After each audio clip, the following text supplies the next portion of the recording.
Sa Re Ga Ma Pa season 5 செம்மையா போயிட்டுருக்கு. ஜூனியர்ஸ்க்கான season. குட்டீஸ்லாம் அழகா பாடிட்டு இருக்காங்க. அந்த விதத்தில பார்த்தீங்கன்னா, அர்ச்சனா அவர்கள் தான் ஹோஸ்ட் பண்றாங்கன்னு உங்களுக்கு தெரியும். அபிஷேக்கான ஒரு குட்டி பாப்பா செம்ம கியூட்டா பாடியிருக்காங்க. அவங்க பெர்ஃபார்மன்ஸ் அப்படியே மேடையில இருக்க எல்லாரையும் கைத்தட்ட வச்சிருக்கு. ஸ்டேஜ்ல இருக்க எல்லாரையுமே எந்திரிக்க வச்சிருக்கு. அந்த அளவுக்கு கியூட்டா இருக்கு. பட் அந்த பொண்ணுடைய பொருளாதார பின்னணி அப்படின்றது கஷ்டப்படக்கூடிய சூழ்நிலை தான்.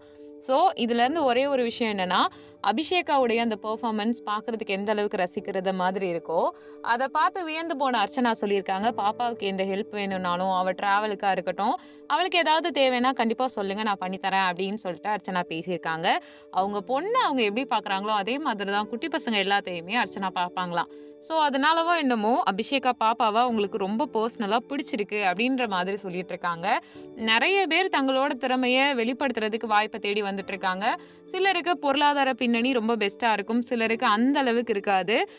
கொஞ்சமா சூழ்நிலைய பொறுத்து எல்லாமே மாறிட்டு இருக்கும். சரிகமபா அப்படின்னு வந்தாலே நெறைய வெளியில இருந்து வரக்கூடிய கண்டஸ்டன்ட்ஸ் அவங்க பொருளாதார பின்னணி அப்படின்றது சாதாரணமா இருக்க மாதிரி தான் இருக்கு. ஒரு சிலர் பெரிய பேக்ரவுண்ட்ல இருந்து வந்தாலுமே நெறைய பேர் பார்த்தீங்கன்னா, நார்மல் பேக்ரவுண்ட்ல இருக்காங்க. ஸோ பப்ளிக்கோட நல்லா ரியலிஸ்டிக்கா கனெக்ட் ஆகுற மாதிரி இருக்கு அந்த ஷோ. நெறைய பேருக்கு அதுல இருக்கக்கூடிய கமெண்ட்ஸ், அதுல குடுக்கக்கூடிய கிஃப்ட்ஸ், அதுல இருக்கக்கூடிய கண்டஸ்டன்ட்ஸ்ன்னு எல்லாரையுமே பிடிக்கும். சில சமயம் யாராவது ஜெயிச்சா சந்தோஷப்படுறதும், ஒருவேளை இவங்க ஜெயிக்கலையேன்னு வருத்தப்படுறதும் சரிகமபாவுக்கு ஜென்யூனா ரசிகர்கள் குடுத்துட்டு இருக்காங்க. காரணம், அதுல இருக்கக்கூடிய கண்டஸ்டன்ட்ஸ் எல்லாத்தையுமே வந்துட்டு பக்கத்து வீட்டு பொண்ணா, எதிர்த்த வீட்டு பையனா, தெரிஞ்ச ஒருத்தரா பார்க்குறாங்க.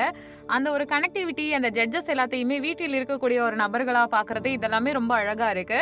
அண்ட் நெறைய ரியாலிட்டி ஷோஸ் இருந்தாலுமே, இப்போ ரீசென்ட்டா ஒரு 2 வருட காலமா சரிகமபாவுக்குன்னு இருக்கக்கூடிய ஃபேன் பேஸ் அதிகமா இருக்கிறதுக்கு காரணம், அதுல சூஸ் பண்ணி போடக்கூடிய கண்டஸ்டன்ட்ஸ், அதுல இருக்கக்கூடிய ஜட்ஜஸ். ஏன்னா, அவங்க குடுக்கக்கூடிய கமெண்ட்ஸா இருக்கட்டும், அதில இருக்கக்கூடிய ஒரு விஷயம் ரொம்ப அழகா இருக்கு. நீங்க இத பத்தி என்ன நெனைக்கிறீங்கன்றத கமெண்ட் பண்ணுங்க. நம்ம சேனல லைக் பண்ணுங்க, ஷேர் பண்ணுங்க, சப்ஸ்கிரைப் பண்ணுங்க.